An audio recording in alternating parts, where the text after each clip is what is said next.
pessoal, sejam muito bem-vindos aqui ao CPC Concursos, aí é o nosso simulado, né, para você que vai fazer aí a prova do CTSP, não é isso? Então, temos aí algumas questõezinhas de direito penal aí.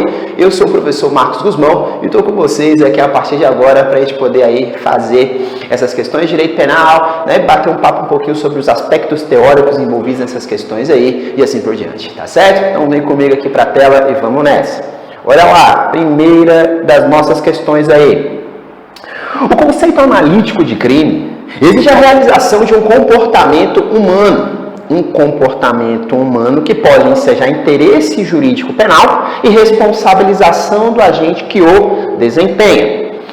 E aí, veja, dentro desse sistema, o que é que a questão quer saber de você? Ela quer saber qual é o tipo de conduta ou qual é o tipo de situação, ato humano, digamos assim, que pode levar a uma responsabilização penal. Então, te fazendo essa tradução aqui, é isso que ela quer te dizer, tá certo?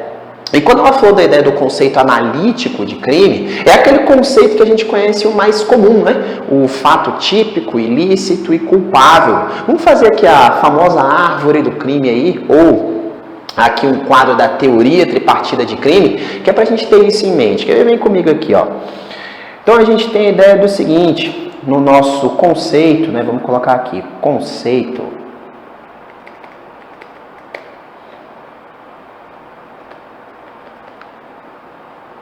analítico de crime, né, ou o que preconiza aí, né, a nossa famosa teoria tripartite ou tripartida, né, como alguns aí chamam. Ele vai dizer para mim lá o seguinte, ó, que o crime, ele é o fato típico, que ele é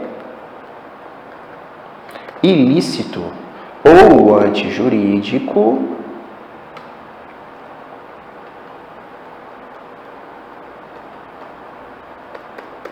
e culpável. Certo? Então essa é a ideia.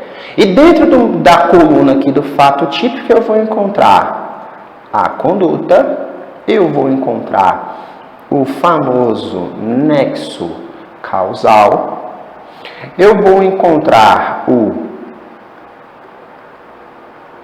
resultado e vou encontrar a tipicidade penal, que pode ser aí formal ou material. Dentro da coluna aqui do antijurídico, eu vou encontrar aqui o estado de necessidade, eu vou encontrar a legítima defesa, eu vou encontrar o estrito cumprimento do dever legal e o exercício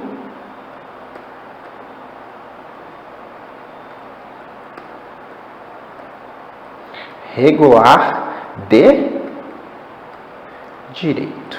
Pronto. E aqui na culpabilidade eu vou encontrar a imputabilidade penal,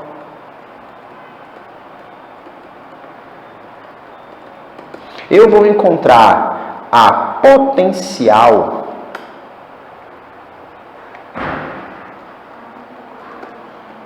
consciência da ilicitude,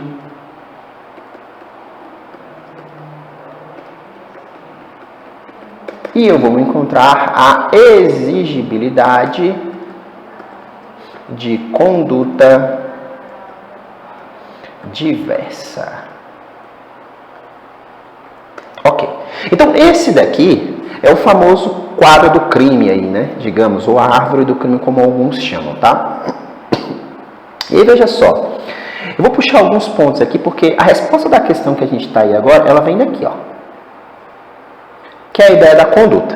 E no nosso direito penal, eu preciso pensar que a conduta, para ser considerada aí, né, penalmente relevante, ela tem que vir a título de dolo e a título de culpa. E ela, quando dolosa, aí tem que ser por ação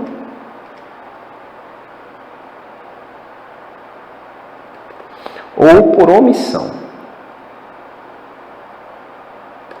Beleza, é isso que me interessa. E aí eu te pergunto o seguinte, quando eu olho para a ideia da minha conduta no direito penal que ela tem que ser dolosa ou culposa, na verdade você tem que observar que existe uma necessidade de haver um elemento de vontade do agente aí, tá? Então quando o agente ele pratica uma determinada conduta, aquela conduta, como o nosso Código Penal passou a ser finalista, né? Aquela conduta ela sempre tem que estar voltada ao resultado. Então, isso a título de dolo. E quando for a título de culpa, esse resultado ele tem que ser previsível, entretanto, o agente até alcançou por uma falta de cuidado dele, porque ele foi desleixado. E ser desleixado também leva à punição, correto? Então, você vai tirar a ideia do seguinte, ó, quer ver? Anota bem aqui no cantinho, ó. Para ser considerada aí uma vontade penalmente relevante, ela precisa ser, aí vamos colocar aqui, ó, observação. A conduta penal ou a conduta, né, vamos colocar diferente aqui.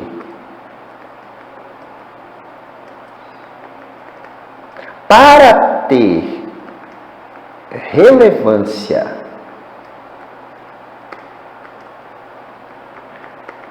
penal, precisa ser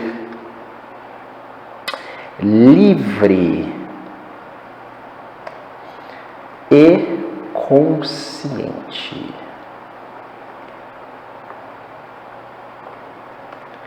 Então a resposta dessa questão passa pela compreensão do que está aí na sua tela. Vamos contar até 3. 1, 2, 3 é o tempo que você tem na sua tela aí para poder fazer o print e gravar isso aqui, tá? E aí volta na questão, porque com isso você vai olhar. Ação por coação física irresistível.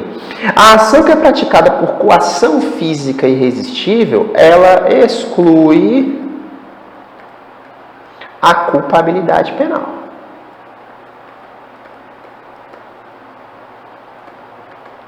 Então aqui eu já tenho algo que é indiferente para o direito penal. Atos reflexos. Nos atos reflexos eu tenho uma ausência de conduta. Tá? Eu tenho uma ausência de conduta. Então, ato reflexo. Deu um espasmo, deu aquele ato reflexo que eu reajo a alguma situação assim, de súbito, né? Alguma questão no espasmo muscular e assim por diante. Eu tenho essa história. Eu tenho uma ausência de conduta. Nas minhas condutas culposas, viram o que eu falei agora há pouco? A minha conduta ela pode ser dolosa, pode ser culposa e eu preciso que ela seja livre e consciente. Quando eu falo a título de culpa, eu estou falando que eu fui descuidado. Isso pode me levar a ser punido? Sim, está aqui então a sua resposta. Perda brusca de consciência, ausência de conduta. Lembra que ela tem que ser livre e consciente? Ela pode até ser, ela não é nem livre nem consciente, né? Perdeu bruscamente a consciência ali. Estava na direção de um veículo automotor, perdeu bruscamente a consciência, acabou atropelando e matando uma pessoa, certo? Aí você vai ver que não veio nem do desleixo da pessoa, né? Veio realmente de uma questão imprevisível, tá? E incontrolável também. Então aqui eu tenho uma ausência de conduta. E os atos automatizados, né? Aquela parada da reação aí automática. Eu também tenho a minha conduta aqui, ela pode até ser livre, porém ela também ela não é consciente, né? Então, do comportamento humano que pode ensejar o interesse jurídico penal aí, dentre as opções que estão aqui, o comportamento previsto aí nas condutas de natureza culposa, tá bom? Marca aí Charlie, letra C, e vem para a próxima. Olha lá, passando o nosso quadro aqui, número 12. Vitor foi a um festival de música na cidade onde mora. Durante a madrugada, Vitor percebeu que uma moradora de sua rua, Juliana, estava dançando distraída. Vitor aproveitou o momento e subtraiu sem violência ou grave ameaça o smartphone de Juliana. Juliana somente percebeu que estava sem o aparelho celular quando chegou em casa e no dia seguinte realizou o registro da ocorrência. No dia 5 de abril de 2022, Vitor arrependeu-se, foi até a casa de Juliana, pediu desculpas e devolveu intacto o seu aparelho celular. Apesar disso, em 15 de abril de 2022, o Ministério Público denunciou o Vitor como incurso nas penas do 155 caput do Código Penal.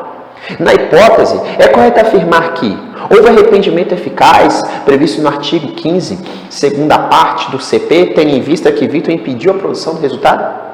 B. Houve desistência voluntária prevista no artigo 15, primeira parte do CP, visto que Vitor desistiu voluntariamente de seguir com a execução. Não houve crime porque Vitor se arrependeu e devolveu intacto. Houve arrependimento posterior previsto no artigo 16 do Código Penal. E houve crime impossível do artigo 17 do nosso Código Penal. Vem comigo aqui, ó. Primeira observação importante. Os crimes de roubo e furto se consumam no momento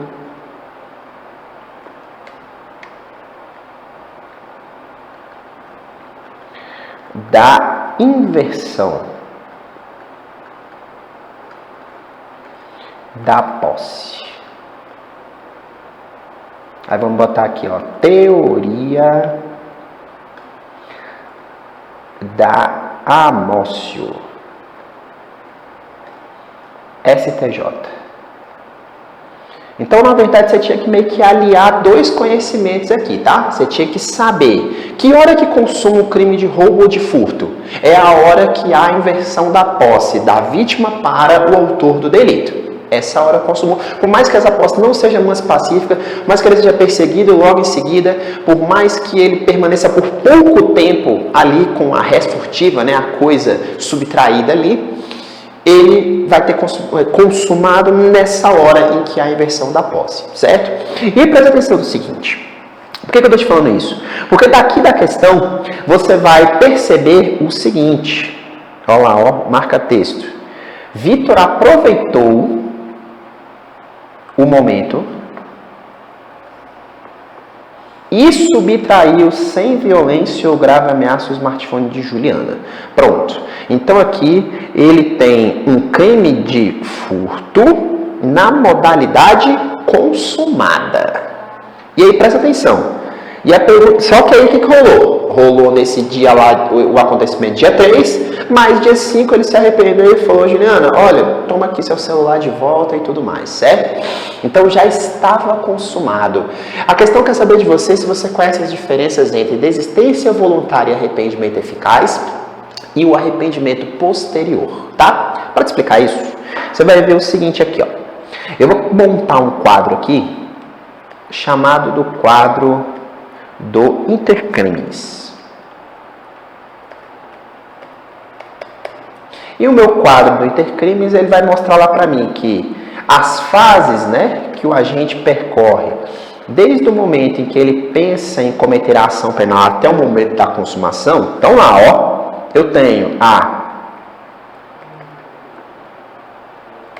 cogitação,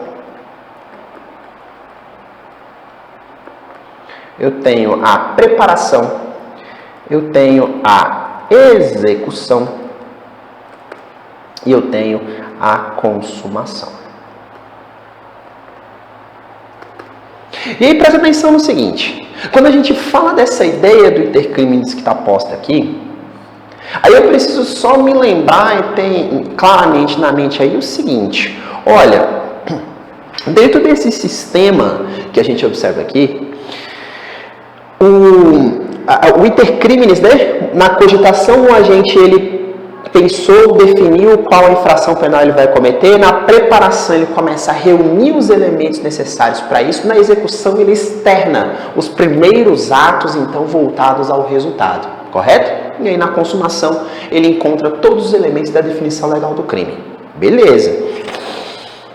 Os institutos da desistência voluntária, do arrependimento eficaz, do arrependimento posterior, para você saber a diferença de cada um deles, você tem que começar a saber na ideia do intercrimes, certo?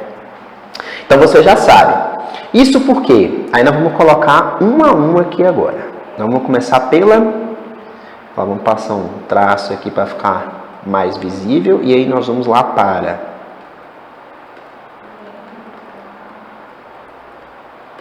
a desistência voluntária. Na minha desistência voluntária, o que acontece? Vamos escrever o que o agente fez aqui. O agente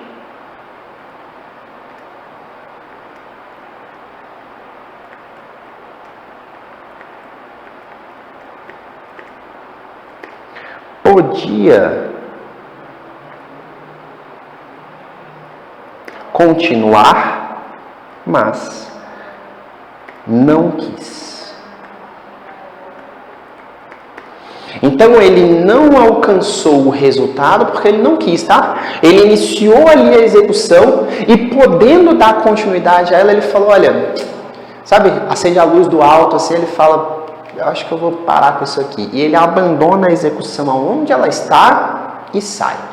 Então veja, ele poderia continuar e não continuou. Ah, ele tinha, na fase lá do intercrimes, da preparação, ele falou, vou chegar lá para poder garantir, vou dar 6 tiros na vítima. Aí ele dá 2, e podendo dar os outros 4 que faltavam, ele olha e fala, não vou prosseguir. Então, voluntariamente, ele desiste, tá? Essa é a regra aí. O que mais? Eu tenho um outro instituto aqui que vai ser o arrependimento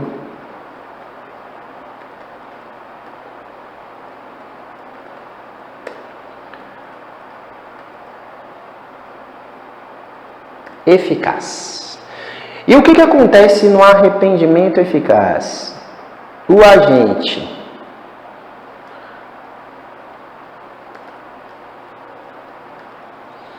realiza todo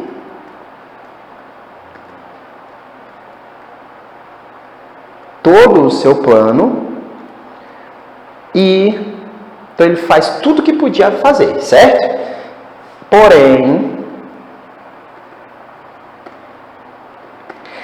antes que o resultado ocorra,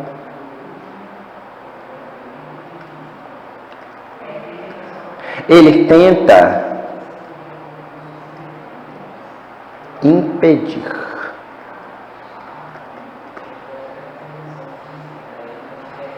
E aí, veja só, o agente fez tudo, tá? Falou, não, vou descarregar os 6 tiros na vítima aqui. E ó, pá, esgotou tudo que ele... Então daqui você já tinha uma diferença. Na desistência voluntária ele não pode ter esgotado tudo que ele queria. No arrependimento eficaz ele tem que ter esgotado tudo que ele queria, certo? Então eu vou fazer tais atos para chegar ao resultado, é o pensamento do agente.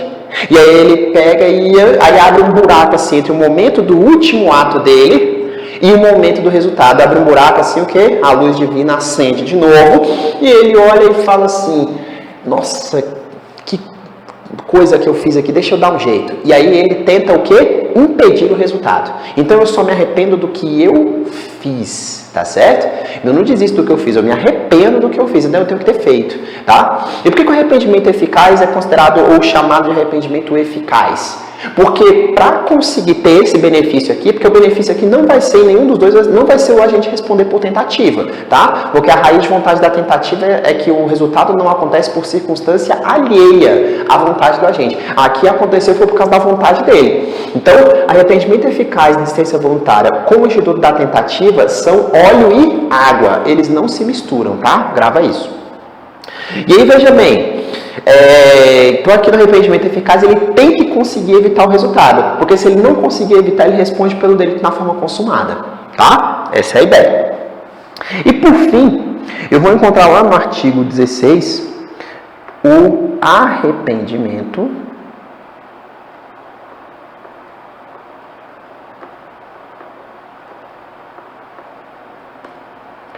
posterior. E no meu arrependimento posterior, a coisa é um pouco diferente. Eu só posso aplicá-lo em crime sem violência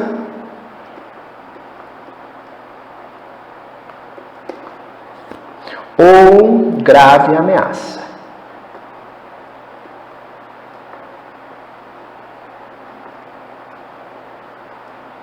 O que mais? Eu só posso aplicá-lo até antes do recebimento da denúncia. E a reparação do dano ou restituição da coisa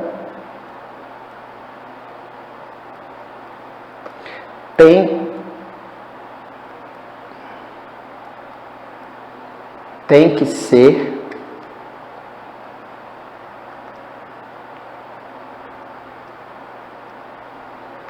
vamos arrumar aqui, então tem que ser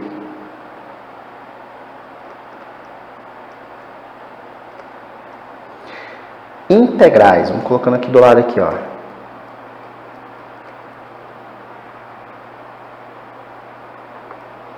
Tem que se dar na forma integral. Então veja bem, não vale eu chegar e deixa eu devolver só a metade aqui do que eu peguei de volta e ok? Não.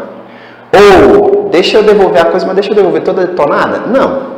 Ou eu faço a reparação, a restituição do dano na forma integral, ou eu não faço. Lembrando que o STJ tem entendimento aqui que se essa devolução ou essa reparação do dano for aceita pela vítima em montante menor, dá para poder obter o arrependimento posterior, tá? Então, se o cidadão chegar assim e falar, não, eu me apropriei devidamente de 15 mil reais seus, porém, eu posso te devolver 10, se a vítima aceitar, dá arrependimento posterior do mesmo jeito, tá bom? É o entendimento do Superior Tribunal de Justiça.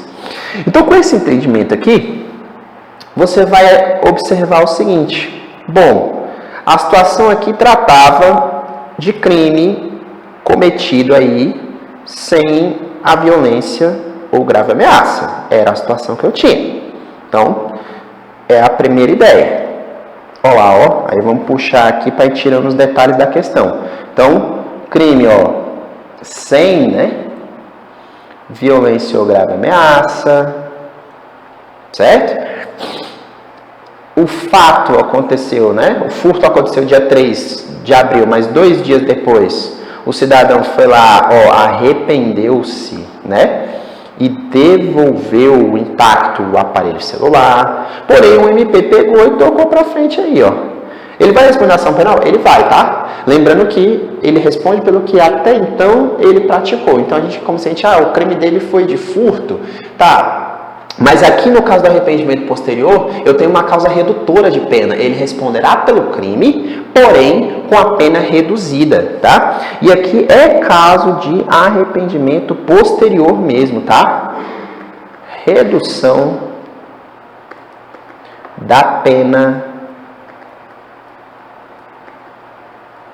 de 1/3 a 2/3, certo? Então, esse é o resultado prático do nosso arrependimento posterior, que é o que está aí na questão. Tá certo? Vamos para a próxima? Questão número 13. João e Guilherme estavam a bordo de uma lancha a caminho de uma praia paradisíaca, ocasião em que o marinheiro, Jonathan, acabou por colidir em uma pedra. Com a lancha afundando, João e Guilherme se jogaram ao mar, momento em que visualizaram um único colete salva-vidas. Após uma breve luta corporal, João conseguiu permanecer com o bem, enquanto Guilherme, desamparado, veio a óbito.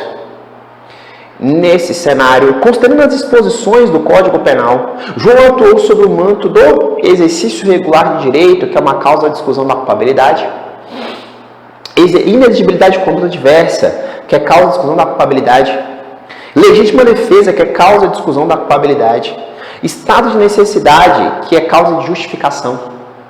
Legítima defesa, que é causa de justificação. Uma coisa eu já vou te dar a ideia aqui, ó.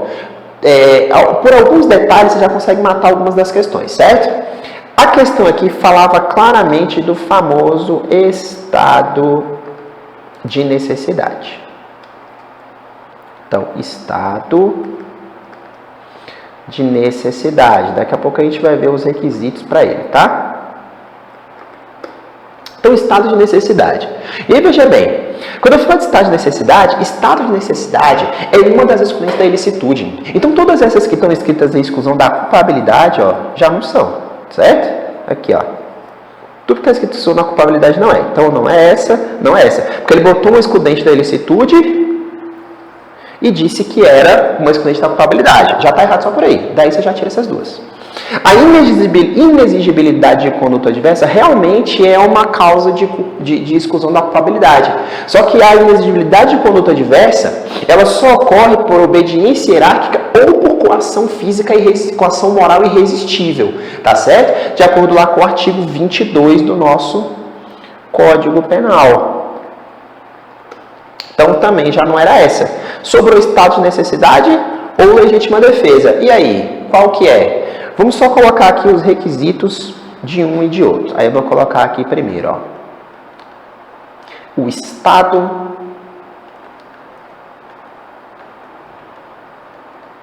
de necessidade.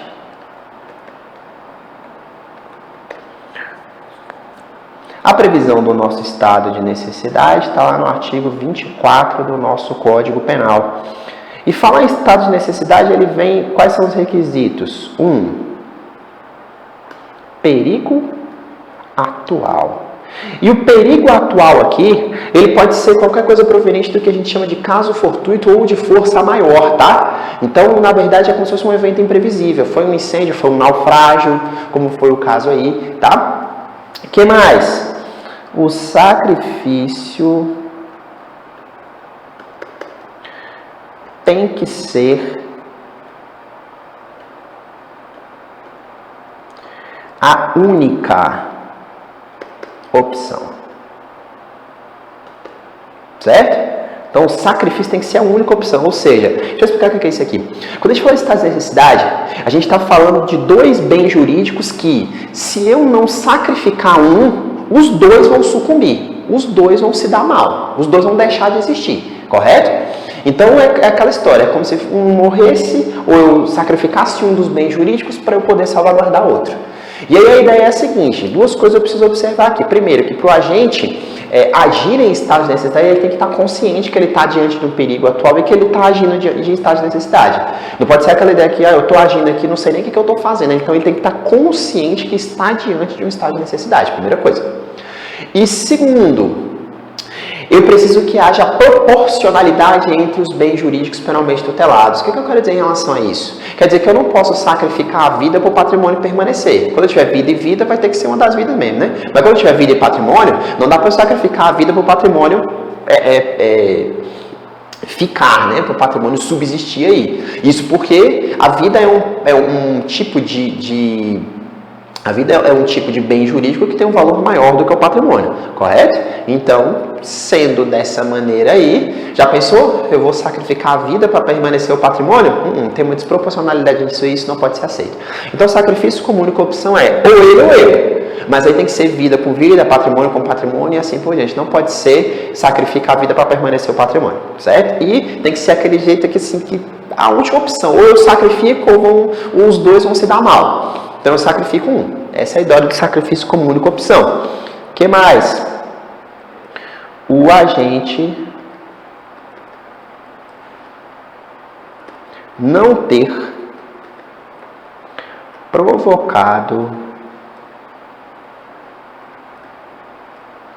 o perigo. Já imaginou? Se no caso tem os dois aqui, né? O João, que é o João e o Guilherme aqui, ó. E aí os dois estão lá naquela questão da lancha, aí o João fala, bom, eu vou me aproveitar da situação aqui, vou fazer uma brincadeira aqui e tudo mais. E faz uma brincadeira ali na lancha que acaba provocando o naufrágio dela. Então quem gerou o perigo foi o João. E aí ele pega e sacrifica o Guilherme para poder sobreviver? Se você foi o provocador do perigo, você passa a ser o garante e passa a ter o dever de evitar o resultado. Certo? Então, quem provocou o perigo não pode alegar estado de necessidade. E por último, eu posso alegar estado de necessidade para salvar um bem jurídico próprio ou um bem jurídico alheio, tá? Tanto posso agir no estado de necessidade para salvar um bem jurídico meu, mas também um bem jurídico que seja de outra pessoa. E aqui do outro lado, eu vou encontrar a legítima defesa. E aqui na minha legítima defesa, eu vou lembrar que ela está no artigo 25. De modo muito direto, quais são os requisitos que eu tenho? Injusta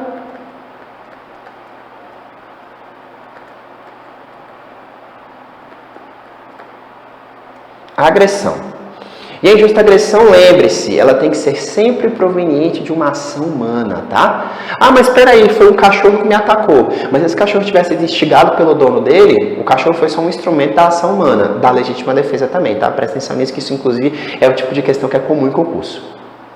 Então, injusta agressão. O que mais? Uso moderado dos meios. E no uso moderado dos meios, eu tenho que observar o seguinte, o uso moderado dos meios tem uma relação íntima com proporcionalidade, certo? E qual é a ideia da proporcionalidade aí? É que o meio que eu tenho disponível, eu tenho que usá-lo moderadamente, ou seja, com calma, até o limite da injusta agressão cessar, tá? Se eu extrapolar isso aí, falar quando a injusta agressão cessou, eu continuo agindo, aí nós temos o excesso. O excesso pode ser punido tanto a título de dolo quanto a título de culpa, tá? O que mais? Eu posso também aí agir para salvar um direito próprio, né? Defender um direito próprio, vamos dizer assim. Ou alheio. Posso agir na legítima defesa própria, mas posso agir na legítima defesa de um terceiro também, tá? E ela pode ser atual ou iminente. Ou seja, é aquela que está acontecendo agora, atual, correto? Ou aquela que está em vias de acontecer, tá? Que eu tenho motivos para acreditar que ela está para acontecer, tá certo? E aí, observando o caso concreto aqui, foi a ideia do quê? A lancha estava afundando, certo? E houve lá a colisão, correto? A lancha estava afundando e só tinha um colete salva-vidas. Se eu deixasse, se esse colete salva-vidas não existisse, ou se eu olhasse e falasse, não posso agir em estado de necessidade, porque isso aqui é estado de necessidade, tá? Então tem o perigo atual aí que é o naufrágio, digamos assim. Se isso acontece então, o que rola? Quando eu olho para esse último colete deixa, você vai ver que os dois bens jurídicos, vida, né, vão sucumbir. Mas se eu sacrificar um, o outro vai poder sobreviver. Então, foi o que aconteceu aí. Luta corporal, tá lá a questão, ó. Luta corporal, e João conseguiu permanecer com o bem, enquanto Guilherme ficou desamparado e morreu, tá? Então, qual é a ideia? Letra I, D, ó, delta. Porque se tratava claramente de estado de necessidade. É uma causa excludente da ilicitude, da antijuridicidade, ou também conhecida como causa de justificação, tá? É como se falasse, bom, a sua conduta foi formalmente errada, mas ela é socialmente aceita porque você agiu de uma forma que qualquer um teria agido, para defender a própria vida, tá? É esse o espírito aí. Beleza? Vamos para a próxima. 14. Mário estava em uma festa e ficou completamente embriagado após ingerir um refrigerante sem saber que o barman tinha incluído uma substância entorpecente em sua bebida. Nessa situação, Mário subtraiu o celular de Alice e foi embora do local. Posteriormente, foi constatado na perícia que Mário estava completamente embriagado e sem capacidade de determinar o caráter ilícito do fato. Nesse caso, é correto afirmar que Mário não responderá por crime, tendo em vista que houve exclusão da ilicitude em razão do exercício regular de direito. B. Não responderá por crime, tendo em vista que houve exclusão da culpabilidade em razão do exercício regular de direito. Você já sabe que exercício regular de direito é a exclusão da ilicitude, né? Então, se está escrito culpabilidade aqui, a B você já elimina, tá? Não responderá por crime, tendo em vista que, em razão da imputabilidade do agente, existe uma excludente da culpabilidade. D. Não responderá por crime, tendo em vista que, em razão da imputabilidade, houve exclusão da culpabilidade. E praticou o crime de furto previsto no 155. Você já tira a ideia também aqui de que ele praticou o crime pelo seguinte: ele estava o quê? Olha o que a questão falou aqui, ó. Completamente embriagado e sem capacidade de determinar o caráter ilícito do fato. Ou seja, ele estava no momento do apagão, né? Digamos assim. E esse momento do apagão aí levou o nosso agente à seguinte ideia. Falou, olha, se é isso mesmo que está acontecendo, o que eu preciso fazer então? Não sei, né? Porque eu estou completamente embriagado, eu não sei nem o que eu estou fazendo, mas eu vou essa ideia. E aí a lei vai dizer para mim que quando eu estiver completamente embriagado, eu vou ter isenção de pena, certo? Por conta da embriaguez. E aí, olha lá, ela é uma causa que exclui a culpabilidade. Então, diz lá a questão, não responderá por crime, tendo em vista que houve exclusão da ilicitude em razão do exercício regular de direito. Não é exclusão da ilicitude, tá? É exclusão da culpabilidade, certo?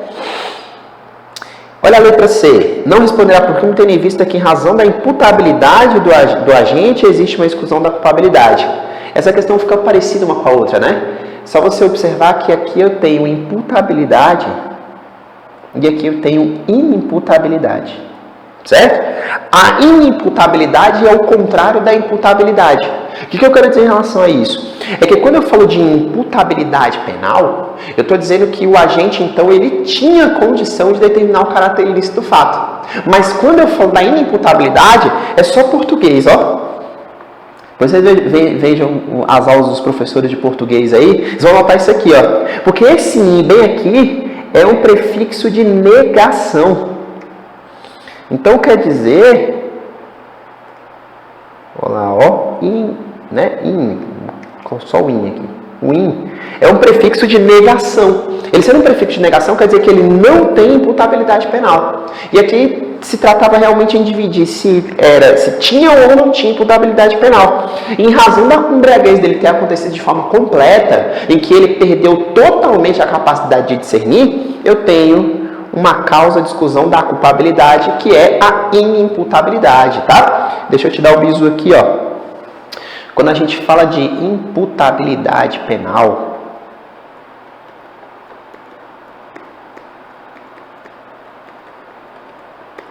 quando a gente fala de imputabilidade penal, eu posso avaliar a imputabilidade do agente sobre 3 aspectos. O primeiro deles, o que eu vou chamar de causas mentais. A lei, ela vai falar assim, ó, desenvolvimento mental.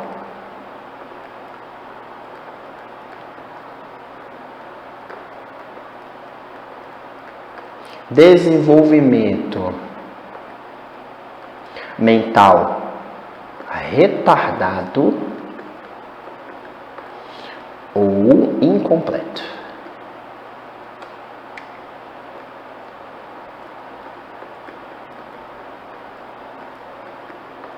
Certo? Isso aqui está lá no artigo 26 do meu CP, tá?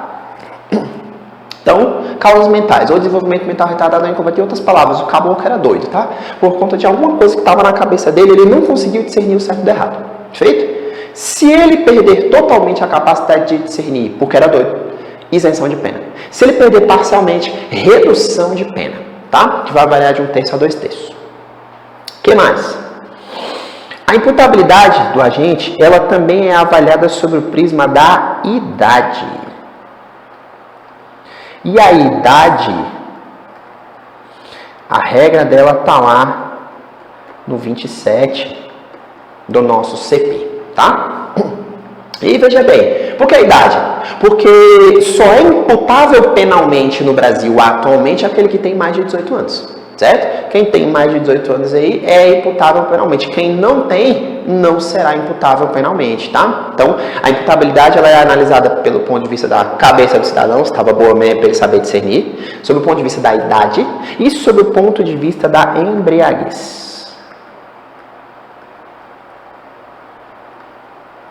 Que é o que responde à questão. Essa embriaguez aqui ela pode ter acontecido tanto por medicamentos legais, porque se for algum tipo de droga, tá? Eu tenho lá no artigo 45 e 46 da Lei de Drogas uma previsão que trata disso aqui, tá? Mas aqui é só do que é remédio legal, que eu faço uso equivocadamente, ou de bebida alcoólica mesmo, tá certo? E aí vai me acontecer o seguinte. Se completa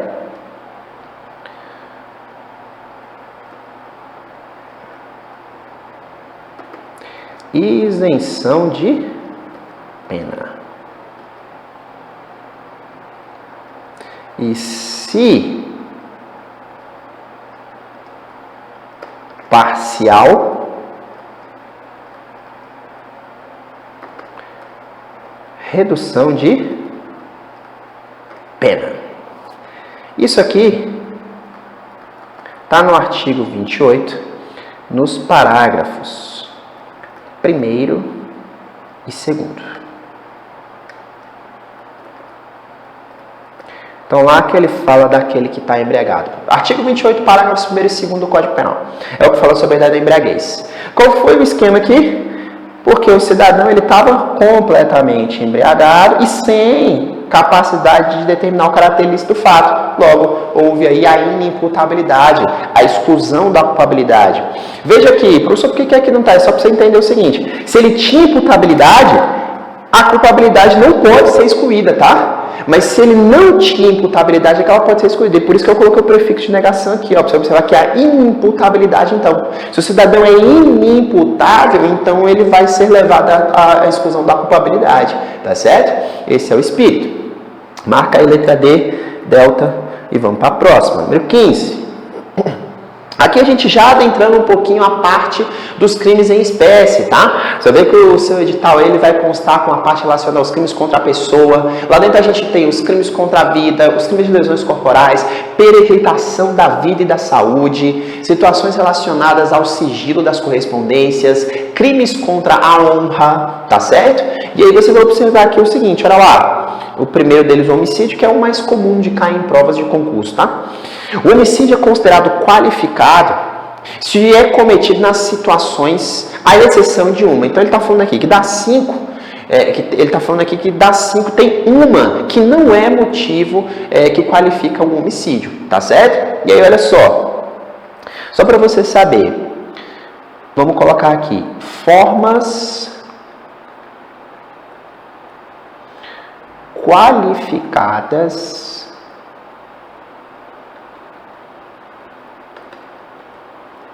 do homicídio.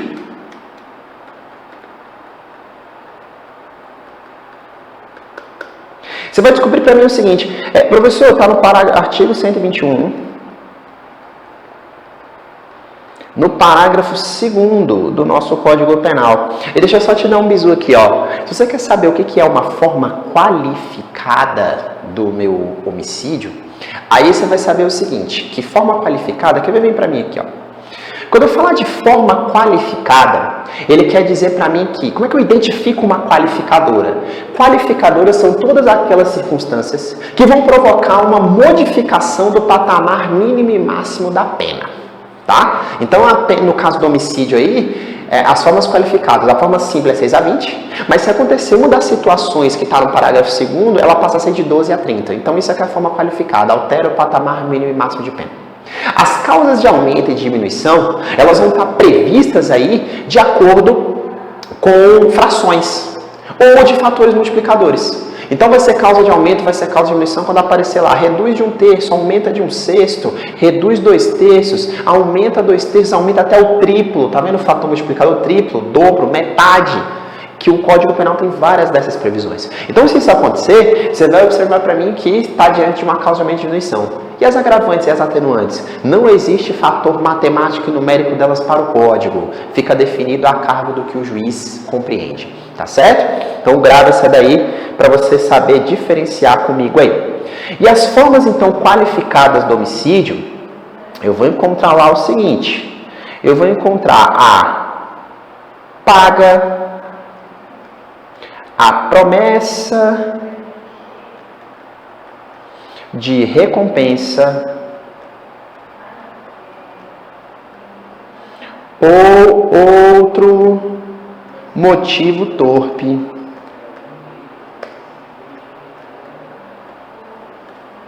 eu vou encontrar um motivo fútil, eu vou encontrar o meio cruel. Qual a ideia do meio cruel aqui? A lei vai dizer assim lá no inciso 3 do parágrafo 2º, por asfixia, fogo, veneno ou outro meio insidioso cruel, que é aquele meio que o agente se utilizou para ele imprimir um sofrimento desnecessário à vítima para alcançar o resultado, tá? Ele elevou a quantidade de sofrimento que a vítima passou aí, tá certo? O que mais eu tenho aqui? Eu tenho aqui, mediante o que? Recurso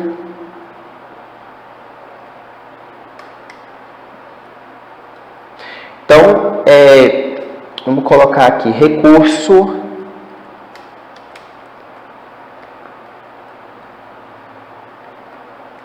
que dificultou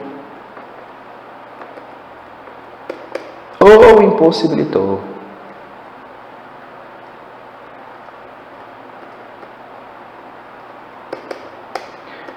a defesa da vítima. E aí, veja bem, recurso que dificultou ou impossibilitou a defesa da vítima.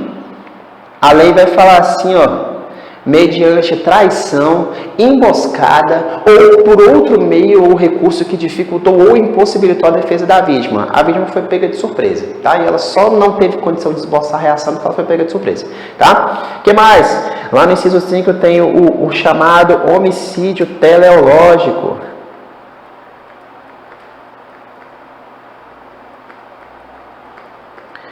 E o que é o meu homicídio teleológico? O homicídio teleológico é aquele em que eu me utilizo do homicídio ou para poder assegurar a impunidade de um crime que eu cometi, ou seja, uma testemunha viu, então eu vou e passo logo a testemunha que é para ela não contar nada. Ou eu utilizei o homicídio para chegar no outro crime que eu queria. Por exemplo, eu quero sequestrar um empresário. Ele anda com 2 seguranças. Eu tenho que matar os 2 empresários, os 2 seguranças, para conseguir sequestrar o empresário. Então, o meu objetivo não era matar, mas eu estou disposto a fazer se for preciso, certo? Então, é mais ou menos essa ideia. Ou eu usei o homicídio para assegurar a impunidade do meu crime, ou para garantir que eu conseguisse chegar no que eu queria de verdade. O que mais? Aqui nós temos a famosa qualificadora do feminicídio, que é o homicídio cometido contra a mulher por razões de sexo feminino. E as razões de sexo feminino aqui podem ser ou a violência doméstica e familiar contra a mulher, ou a condição de discriminação ou menosprezo à condição de mulher. Ou seja, ou ela morreu no contexto de violência doméstica, ou ela morreu porque era mulher, certo? Uma coisa ou outra. Aqui no 7º eu tenho o chamado homicídio funcional, que é aquele cometido contra os membros da segurança pública ou por parentes até o 3º grau dessa pessoa em razão dessa função. Então, as pessoas da segurança pública que estejam em serviço ou por outros meios aí, que, né, ou pessoas ou parentes aquilo ali, mas porque ele é ligado a essa pessoa da segurança pública, tá certo? E o que mais eu tenho aqui? Eu tenho as novas, né, qualificadoras do homicídio, que são 2. Arma de fogo. Quando o homicídio envolve arma de fogo de uso proibido ou restrito.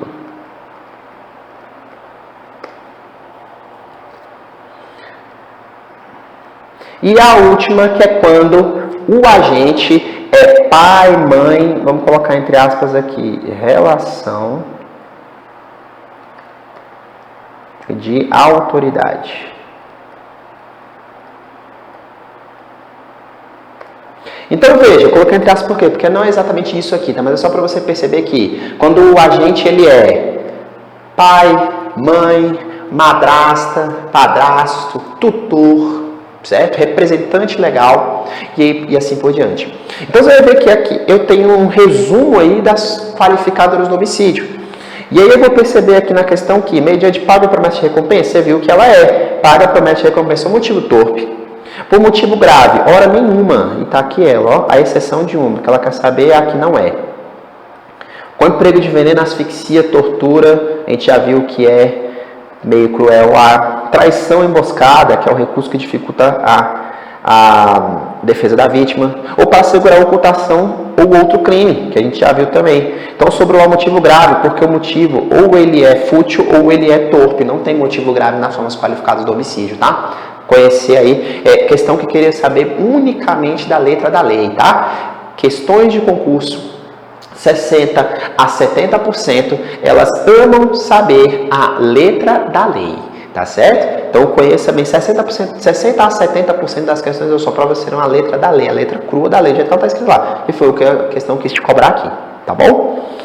Vamos nessa, vamos para a próxima. Em relação aos delitos patrimoniais, tá aí, crimes contra o patrimônio, capítulo importante aí, crimes previstos no Código Penal. Em relação aos delitos patrimoniais praticados por sobrinho contra tio, é correto afirmar que são alcançados pelas imunidades absolutas previstas no Código Penal? Não. As imunidades absolutas, vamos colocar aqui, ó. Imunidades absolutas estão previstas no artigo 181 do nosso Código Penal. Ela acontece quando o crime é praticado por um cônjuge contra o outro,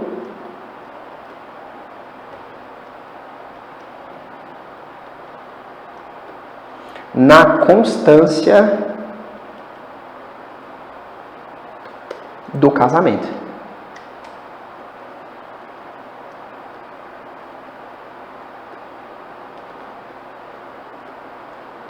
Então, enquanto estão casados, o cônjuge ou o companheiro ou o sobrinho estava, né? Enquanto estão juntos, se eu furtar ali alguma coisa da esposa, se a esposa furtar alguma coisa do marido e tudo mais, teremos aqui a isenção de pena, tá? A imunidade absoluta.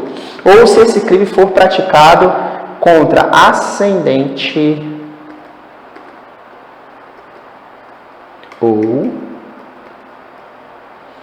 descendente.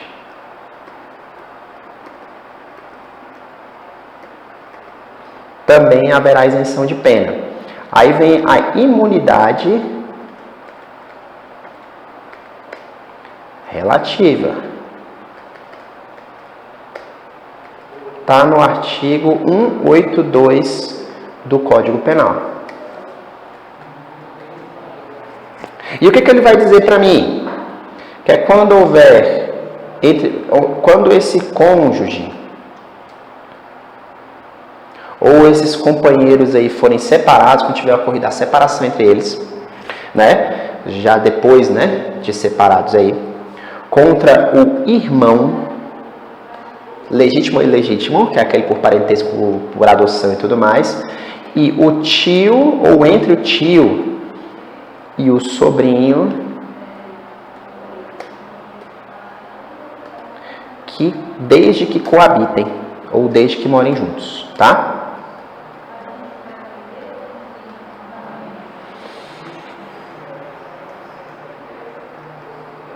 Desde que morem juntos, tá certo? Essa é a ideia. E não se aplica no artigo 183. Então, são as causas que excluem a aplicação dessas imunidades. Quais são elas? 1. Ao estranho que participa. Se eu vou praticar um crime de furto contra o meu pai, por exemplo, a isenção de pena serve para mim, tá? Mas não serve para o meu amigo que está junto comigo, porque ele é estranho nessa relação. O que mais? A vítima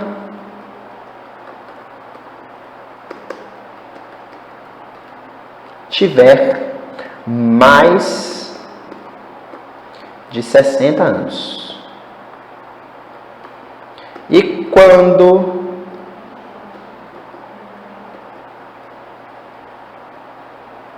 houver violência ou grave ameaça. Então você já tira que não pode no roubo, por exemplo, não pode na extorsão, inclusive está textualmente dito lá no 183 também, tá? Qual é o resultado prático das minhas imunidades absolutas? Isenção de pena. Qual é o resultado da imunidade relativa? A ação penal, independente do crime, ela passa a ser pública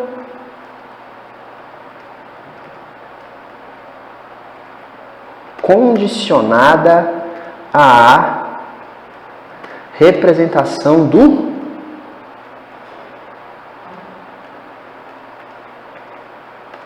ofendido, tá? Então ela passa a ser pública condicionada à representação do ofendido. E aqui não se aplica porque se eu verificar uma dessas situações aí, ela mata as regras de imunidade do 181 e do 182, tá bom? Então, vamos ver o que a questão estava querendo cobrar de nós. Tá lá, ó. Crime praticado do tio contra o sobrinho a quarta afirmação causadas pelas imunidades absolutas. A gente sabe que ela é relativa, como está aqui, ó, no finalzinho aqui. Porém, desde que morem juntos, precisa de coabitação. E ela não é absoluta, ela é relativa, tá? Se praticado sem violência ou grave ameaça, o agente é isento de pena. Se praticado sem violência ou grave ameaça, vai depender contra quem foi, né? Então, isso está falando sobre o tio e o sobrinho. Foi um crime praticado entre o tio e o sobrinho e foi sem violência ou grave ameaça. Tio contra sobrinho só muda o tipo de ação penal, tá? Tá aqui de novo, ó. O que mais? Se praticados contra a pessoa com idade inferior a 60, o agente é isento de pena. Se entre tio e sobrinho, tá aqui. Se for inferior, até daria. Entretanto, entre tio e sobrinho não dá isenção de pena, dá modificação da ação penal, não é essa? Se houver coabitação entre agente e vítima, o agente é isento de pena. Se houver coabitação entre agente e vítima, não dá isenção de pena. Ele muda a forma da ação penal, tá? Também não é esse. E sobrou a letra E por quê? Vamos lá. Se o tio é acolhido, se o sobrinho é acolhido como hóspede pelo tio, não incide a imunidade relativa? Realmente não, porque não é na qualidade de hóspede não, tá? Deve, ou seja, não é passageiro, deve haver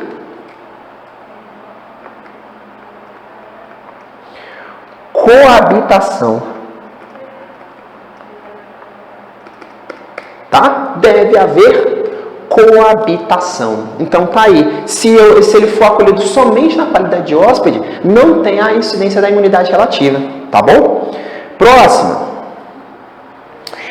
Fabiana, estudante, 17 anos, procurou a delegacia para fazer notícia-crime contra seu irmão Bruno, comerciário, 23 anos. Fabiana relatou que Bruno agrediu-a com socos, pontapés e puxões de cabelo após ela se recusar a passar o uniforme dele. Bruno ainda gritou que ele pagava as contas em casa e aquela era uma obrigação de Fabiana. Na situação aqui relatada, considerando o disposto na Lei Maria da Penha, a lei não se aplica porque a vítima Fabiana é menor de idade. B. A lei não se aplica porque a relação entre vítima e agressor não é conjugal. C. Houve violência patrimonial porque Fabiana sofreu violência dentro de casa. D. Houve violência física e psicológica por parte de Bruno, baseada no gênero de Fabiana. E não está configurada a violência doméstica porque Bruno tem o dever de educar a irmã. Vamos lá. Formas da violência doméstica primeiro. Na verdade, assim, vamos lá. Espaço. Vamos lá aqui, vamos colocar âmbito de aplicação.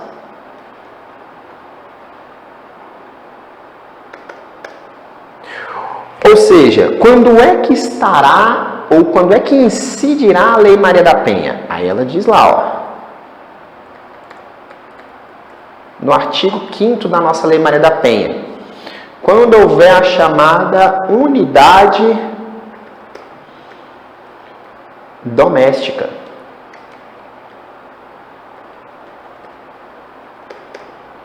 Que são pessoas que não têm parentesco, mas fazem de um determinado lugar um lar, certo? Então, por exemplo, as pessoas que estudam numa determinada universidade, não é isso? E ficam lá na república da faculdade, mora ali 3, 4 pessoas, às vezes racham as despesas ali da moradia e tudo mais. Ok.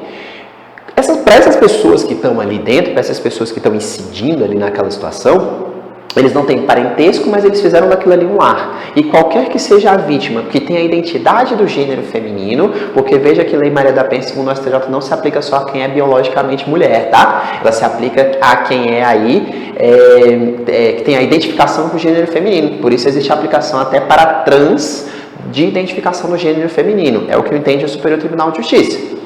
Então, tem a unidade doméstica, eu tenho a unidade familiar. Aqui tem tudo a ver com parentesco. Tá? Então, aqui tem que ter um parentesco aí. Que é o caso do irmão e da irmã aí, não é isso? O Bruno e a Fabiana aí. E eu tenho também a relação íntima de afeto. Tá? Eu tenho a minha relação íntima de afeto. Então tá aí meu âmbito de aplicação. E eu tenho aqui as formas da violência doméstica.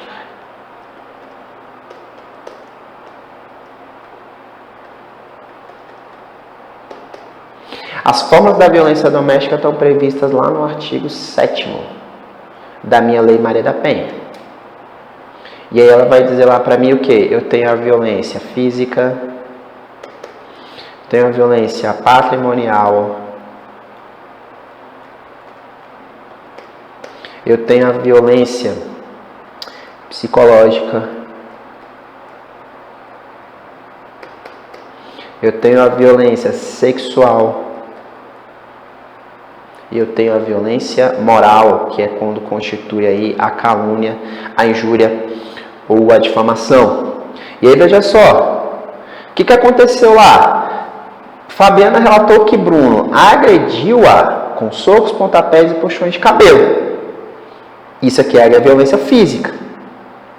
E quando ele fala que ainda gritou que ele pagava as contas em casa e que aquela era uma obrigação da Fabiana, foi violência de natureza psicológica, tá? Então você vai perceber o seguinte, primeiro que se tratava de uma unidade familiar, possibilidade de aplicação da Lei Maria da Penha. E segundo, que era violência de natureza física e de natureza psicológica também, tá? Isso porque lá na violência psicológica, a lei vai dizer para nós que é qualquer situação que visar aí degradar, diminuir, subjugar a vítima nessa história, tá? Então é o que o Bruno quis fazer aí, violência psicológica poderá ser aplicada a Lei Maria da Penha, tá? Só para você saber que não é só em situações ou relações conjugais, tá bom? Vem comigo aqui agora para a próxima questão, que é a número 18 aí, aonde o assunto é Lei 9.099, bem importante, tá? O Ministério Público ofereceu a transação penal em benefício de Tício, suposto autor de fato delituoso. Consta dos autos que Tício, em outro processo, foi condenado pela prática de roubo, sem trânsito em julgado. Verifica-se ainda que Tício se beneficiou da transação penal há 6 anos. Não há informações sobre a conduta social e a personalidade do agente. Nesse cenário, considerando as disposições da 9.099, é correto afirmar que o Ministério Público não poderia ter oferecido o benefício da transação a tício, considerando que este responde pela prática de crime. B. Não poderia ter oferecido o benefício da transação penal a tício, considerando a inexistência de informações sobre a sua personalidade e conduta social. C. Não poderia ter oferecido o benefício da transação penal a tício, considerando que esse já foi agraciado anteriormente pelo Instituto Despenalizador. D. Poderia ter oferecido o benefício da transação penal a tício. Acolhendo a proposta do Ministério Público, aceita pelo autor da infração, o juiz aplicará a pena restritiva de direitos ou multa, que não importará em reincidência, sendo registrada apenas para fim de impedir o mesmo benefício no prazo legal. E poderia ter oferecido o benefício da transação a tício. Acolhendo a proposta do Ministério Público, aceita pelo autor da infração, o juiz aplicará a pena restritiva de direitos ou multa, que não importará em reincidência, mas constará da certidão de antecedentes criminais à guisa de maus antecedentes. Deixa eu te falar uma coisa. A questão está querendo saber o seguinte: qual é a situação do tício? Ele está respondendo a uma outra ação penal, certo? Cometeu um crime e nesse crime aqui caberia a transação penal. Então, duas coisas eu preciso saber. Que primeiro, que ele está respondendo sobre outro crime. E segundo, que ele foi beneficiado, né, por uma transação penal nos últimos 6 anos. Deixa eu te dizer uma coisa. Esses requisitos aqui, eles têm como impedimento, na verdade, eles são impeditivos da suspensão condicional do processo, não da transação penal, tá? A transação penal ela vai ter previsão aí nos artigos, né? 74 e seguintes da Lei 9.099. E lá no 76, no parágrafo 2º, ele vai contar pra gente o seguinte: quando é que eu não posso oferecer transação penal para o cidadão? Se ele tiver obtido outra nos últimos 5. Então ele já pode porque ele obteve nos últimos 6. E segundo, o fato dele estar respondendo a outra ação penal não quer dizer que ele eventualmente possa, né, deixar de obter. Se fosse a suspensão condicional do processo, era impeditivo. Mas o fato de ele estar respondendo não impede aí, em regra, o que eu tenho em relação à transação penal, tá bom? Então, o que eu tenho lá está na letra D, olha lá, ele poderia ter oferecido e acolhido a proposta, o juiz aplicaria a pena imediatamente, né? Aplicação antecipada da pena restritiva de direitos. E a transação penal, de fato, não importa a reincidência, tá? E nem fica anotada na ficha do caboclo. Ela fica registrada lá, né, internamente, para quê? Só para que ele não obtenha outros 5 anos subsequentes. Mas não vai aparecer na certidão e não gerará reincidência, tá? Tá aí, letra D de delta, né, como sendo a correta, tá bom? Vamos nessa. 19. José efetuou em 2022 um roubo no meio da rua em menos de 1 minuto, utilizando-se de uma faca de cozinha para ameaçar a vítima. Na mesma ocasião, portava ilegalmente arma de fogo de uso proibido, que se encontrava fechada em sua mochila, mas essa arma não foi mostrada ou anunciado seu porte à vítima do roubo. Nos termos da Lei 8.072, é correto afirmar que José não praticou nenhum crime hediondo, já que a Lei 8.072 somente abarca os crimes contra a vida previstos no título 1, capítulo 1 da parte especial do Código. Isso aqui já está com cara de muito errado, né? Você já pode eliminar ela daí. José praticou um crime não hediondo e um crime hediondo, já que o crime de roubo mediante ameaça com faca é enumerado na Lei 8.072 como uma das espécies de crimes hediondos. Não é, tá? Não é. Lá é só o que faz quando eu tenho roubo com uso de arma de fogo, tá? Com uso de arma branca, não. A gente vai colocar isso aqui já já. José praticou 2 modalidades de hediondo. Se a gente já viu que a história da faca aí já não é hediondo, então você já não perde tempo com essa. José praticou 2 modalidades de hediondo, também já está fora. José praticou um crime não hediondo e um hediondo, já que o crime de porte ilegal de arma de fogo de uso proibida é enumerado na Lei 8.072 como uma das espécies de hediondos. Bota aí, eco. E aí você vai pensar para mim o seguinte aqui, deixa eu te dar um bizu. 90% das questões de concurso que envolvem os crimes hediondos, ela quer saber só uma coisa de você. Ela quer saber se você sabe diferenciar o crime hediondo do não hediondo. Ponto. E aí, veja só. Quando eu falo dessa diferenciação dessa ideia aí, eu preciso pensar no seguinte. Falo, peraí. Será que eu sei diferenciar os hediondos dos não hediondos? Eu vou te dar um bizu. A lista é grande, certo? A lista é gigante. Mas se você dividir pelo bem jurídico penalmente tutelado, você vai perceber que fica mais fácil de você saber. Vou te dar um exemplo. Lá, você sabe quais são os crimes contra a vida? Os crimes contra a vida serão o homicídio, o induzimento, instigação, auxílio ao suicídio ou automutilação, o infanticídio e o aborto. Tem esses 4. Desses 4 só tem um que é hediondo, que é o homicídio. Nem é todo homicídio. É o homicídio qualificado, todos eles. Inclusive a gente já fez uma listinha de quais são qualificados aqui. E também aqueles que... aquele homicídio que é simples, mas é cometido no contexto de atividade de grupo de extermínio por apenas um aí. Então você já está dividindo. Aí quando eu chego nos crimes contra a dignidade sexual, por exemplo, o estupro e o estupro de vulnerável, e o favorecimento da prostituição de criança, adolescente ou de vulnerável. Tá vendo? Então você tem aquele capítulo gigante, mas você sabe onde nesse capítulo só tem alguns. E o bizu para você saber quais são hediondos e quais não são é esse. Dividir os crimes por objeto jurídico. Faz uma tabelinha assim, ó, que aí você chega lá, tá? E aí, especificamente sobre o caso aqui, em relação ao roubo, só tem 3 modalidades de roubo que são consideradas hedionda. A primeira delas é o roubo com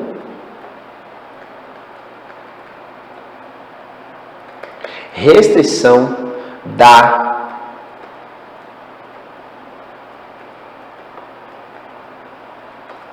liberdade. O segundo, roubo com uso de arma de fogo, qualquer modalidade que seja, porque o legislador ele fez uma divisão lá dizendo o seguinte: olha, vai ser o roubo com uso de arma previsto de fogo, né? Prevista lá no parágrafo 2º-A, inciso 1, que é o uso permitido. Mas também vai ser do uso proibido, que agora está dobrando a pena quando eu tenho uso proibido ou restrito, tá? Então eu tenho uma outra causa de aumento aí. E a lei colocou, a lei dos hediondos foi modificada e acrescentou os 2. Então o roubo com qualquer arma de fogo é hediondo, certo? Com arma branca não. E também o roubo com resultado morte, mais conhecido como latrocínio. Certo? Essa é a ideia. E no caso aqui, então a gente já sabe que o roubo que foi cometido pelo nosso agente aí não é hediondo. E o porte de arma? Só tem um porte de arma, porte ou posse de arma que é hediondo. Apenas o porte ou posse de arma de fogo de uso restrito, apenas o proibido é hediondo. Certo? O permitido e o restrito não são hediondos, tá? Só divide isso porque lá no homicídio qualificado hoje eu tenho questão de qualificar com proibido com restrito. Divide aí porque no roubo pode ser qualquer um deles. Mas em relação ao porte da própria arma, você vai ver que ele nem, na questão aqui está dizendo que ele nem foi utilizado, mas estava com ele, né? Então tinha porte aí. Então ele tinha um hediondo, era lá, portava arma de fogo ilegalmente de uso proibido. Então esse era o hediondo. E o roubo dele foi feito com a faca de cozinha. O roubo com faca de cozinha não é hediondo, tá certo? Então você vai marcar a letra L. Então ele tinha um não hediondo e um hediondo, tá bom? Você vai marcar isso aí para nós. E chegando ao fim, vamos lá. Matilde, trabalhadora, primária e sem qualquer antecedente criminal, moradora de comunidade ocupada por traficantes de entorpecentes e local de diversos confrontos armados. Resolveu recolher munições que porventura encontrava nas ruas da localidade com a finalidade de fazer para si um colar decorativo. Destarte, ao amanhecer, quando estava saindo para trabalhar e logo após encontrar e recolher um projétil de arma de fogo caído no chão, vamos colocar aqui um projétil. Ela é abordada por policiais e revistadas por uma policial militar mulher, tá vendo? Então só para dizer que a busca foi legal. sob a alegação de que todos na área eram suspeitos de terem participado de intenso tiroteio ocorrido na noite anterior. Ao término da revista, com Matilde foi encontrada uma munição de calibre 38 de uso permitido. Não obstante a explicação fornecida aos policiais militares, Matilde foi presa em flagrante e encaminhada à autoridade policial. Diante do exposto, pode-se afirmar que Matilde, segundo a orientação dos tribunais superiores, responderá necessariamente pelo crime de porte ilegal de arma de fogo. B. Matilde, segundo a orientação, não responderá pelo crime de porte de arma nos termos do 14 do Estatuto, uma vez tratasse de hipótese excepcional de atipicidade material de posse ou de porte ilegal de tendo em vista ser ínfima a quantidade de munição e inexistir artefato capaz de disparar o projétil, de maneira que as peculiaridades do caso concreto analisadas de se aferir a mínima ofensividade da conduta da agente, a ausência de periculosidade social da ação, reduzido o grau de reprovabilidade do comportamento e a inexpressividade da lesão jurídica provocada permite o reconhecimento da atipicidade material. Ok. E aí, qual é a ideia aqui? Marca a letra B aí, porque aqui qual é a ideia?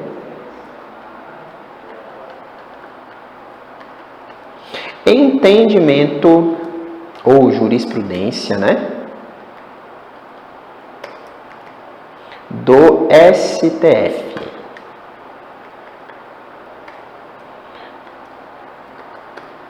É possível a aplicação do princípio da insignificância.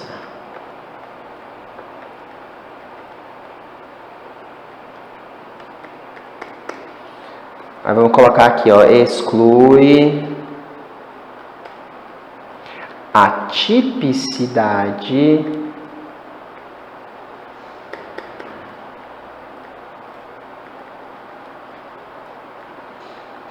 material. Então, é possível a aplicação do princípio da insignificância, que exclui a tipicidade material, ao crime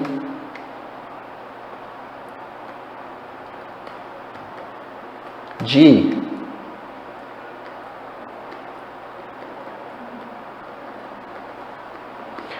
porte ilegal de munição permitida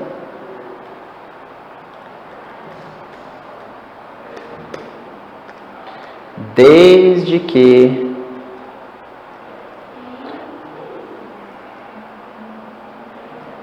a quantidade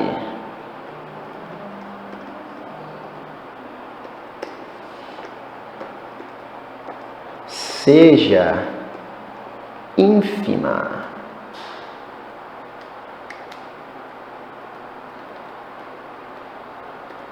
Ou seja, pouca, tá? Ínfima é sinônimo de pouca, baixa, reduzida.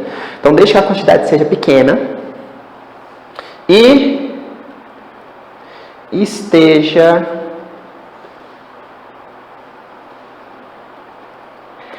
desacompanhada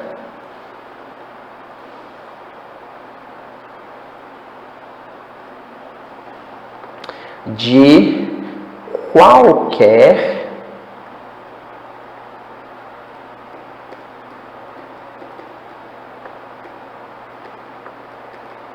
instrumento que possa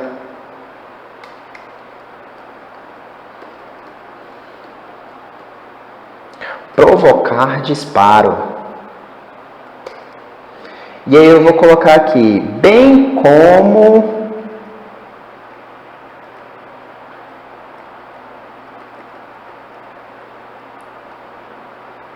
estejam presentes os demais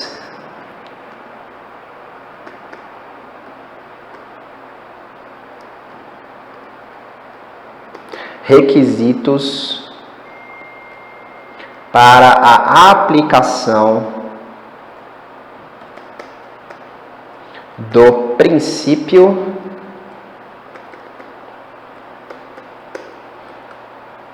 da insignificância.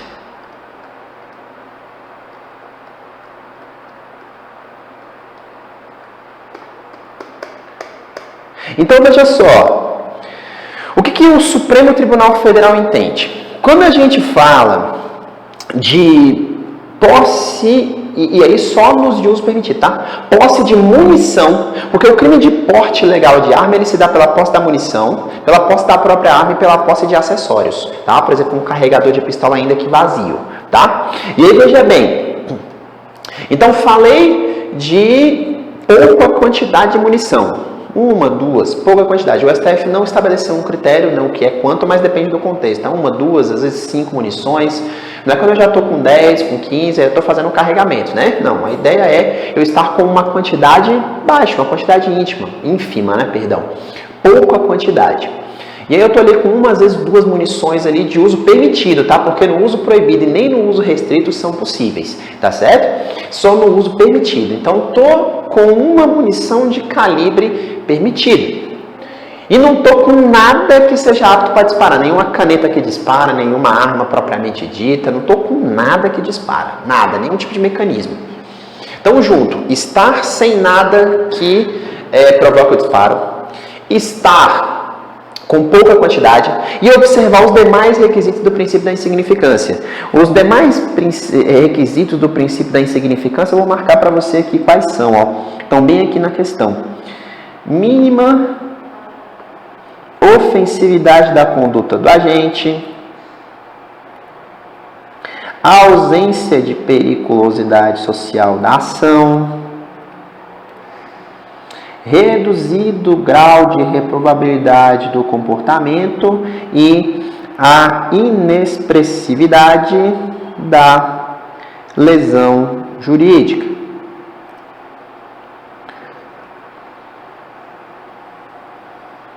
Esses são os 4 requisitos da insignificância. Então veja e entenda para mim que se trata de uma junção, tá? Vem comigo aqui, ó.